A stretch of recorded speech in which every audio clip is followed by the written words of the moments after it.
ओम शांति भाइयों और बहनों। वेलनेस टिप में आप रोज़ अपने स्वास्थ्य के लिए और खुशनुमा जीवन के लिए कुछ बातें सुनते आ रहे हैं और मैं आशा करता हूं कि आप उनको फॉलो भी कर रहे होंगे। जैसा कि आप जानते हैं कि मुख्य 4 बातें हमें अपने हेल्थ के लिए चाहिए, वेलनेस के लिए चाहिए। पहली बात है सेल्फ रिस्पॉन्सिबिलिटी, जो हम पहले डिस्कस कर चुके हैं कि सारे विश्व में एक ही व्यक्ति जो आपको हील कर सकता है, हील दाई सेल्फ, वो स्वयं आप हैं। डॉक्टर आपको मदद कर सकता है, गाइड कर सकता है, आपके रिश्तेदार आपकी मदद कर सकते हैं और भगवान आपको 100 गुना मदद करता है। दूसरी बात है सेल्फ अवेयरनेस, अर्थात स्वयं को जानना, हील करने वाला कौन और जिसको हील करना वो क्या है। क्योंकि हेल्दी शब्द का मतलब जैसे बताया था आपको, हेल्दी माना स्वस्थ, तो स्व माना इनर सेल्फ या सोल और स्था माना कॉन्शियस, अर्थात हेल्दी माना सोल कॉन्शियस। अगर आप सारा दिन हेल्दी रहना चाहते हैं, सारा दिन स्वस्थ रहना चाहते हैं, सारा दिन खुश रहना चाहते हैं, तो अपने सत्य में टिके रहिए कि मैं कौन हूँ।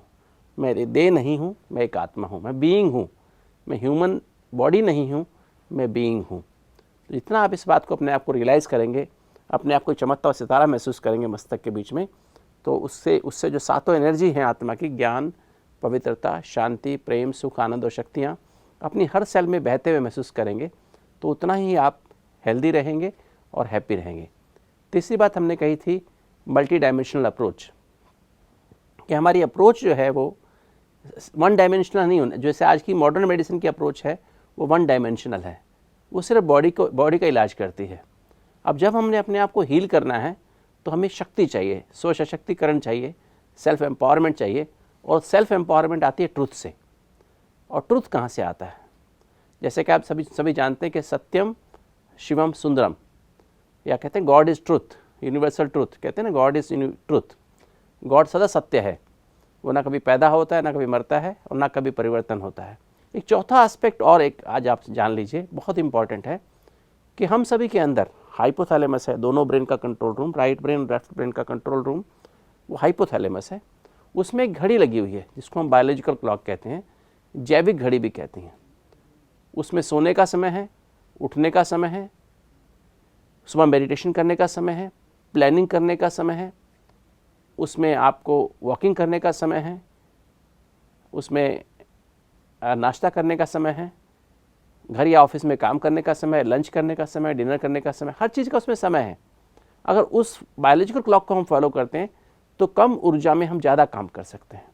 एक्चुअली बायोलॉजिकल क्लॉक हमारे हार्मोनल प्रोफाइल के ऊपर निर्भर करती है। हार्मोनल जो हमारी हार्मोन्स हैं, 7 ग्लैंड्स हैं। हाइपोथैलेमस तो ब्रेन का कंट्रोल रूम हो गया, उसके नीचे पिट्यूटरी, पीछे pineal, thyroid, parathyroid, pancreas, adrenal और हमारी मेल या फीमेल ग्लैंड्स। ये 7 हमारी ग्लैंड्स हैं।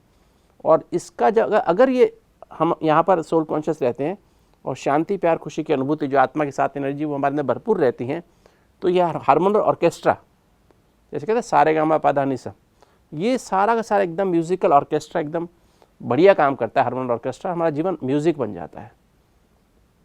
एक सुबह उठते ही, जैसे हमारा 10 बजे सोने का समय है, 4 बजे उठने का समय है, उठते ही आप मेडिटेशन कर लेंगे और उसके बाद आप नहा धोकर के तैयार होकर सूर्य उदय के साथ सैर कर लेंगे। और फिर आप जो है भोजन के लिए, जैसे हमने पहले बताया था आपको कि नींबू पानी का उपयोग करना ज़रूरी है। अगर आपको डायबिटीज़ नहीं है तो आप 2 चम्मच शहद या 1 चम्मच 1 गिलास पानी में शहद डाल लीजिए, आधा नींबू डाल लीजिए। आपको और आवश्यकता है तो और 1 गिलास पानी लीजिए, उसमें आधा नींबू और 1 चम्मच शहद और डाल लीजिए। 2 गिलास आप पानी सिप बाय सिप पिएंगे तो आपका पेट अच्छे साफ़ हो जाएगा, आपको चाय पीने की आवश्यकता नहीं रहेगी। और साथ साथ फिर उसके बाद आप इमीडिएटली बाद नहाने के बाद आप वॉकिंग को निकल जाएं। और वॉकिंग साइलेंस में आपको मेरी वॉकिंग करनी है और सातों एनर्जी का अभ्यास करते हुए करनी है। तो आज के लिए आप इस बात को पूरा फॉलो करिएगा। कल फिर मिलेंगे। ओम शांति।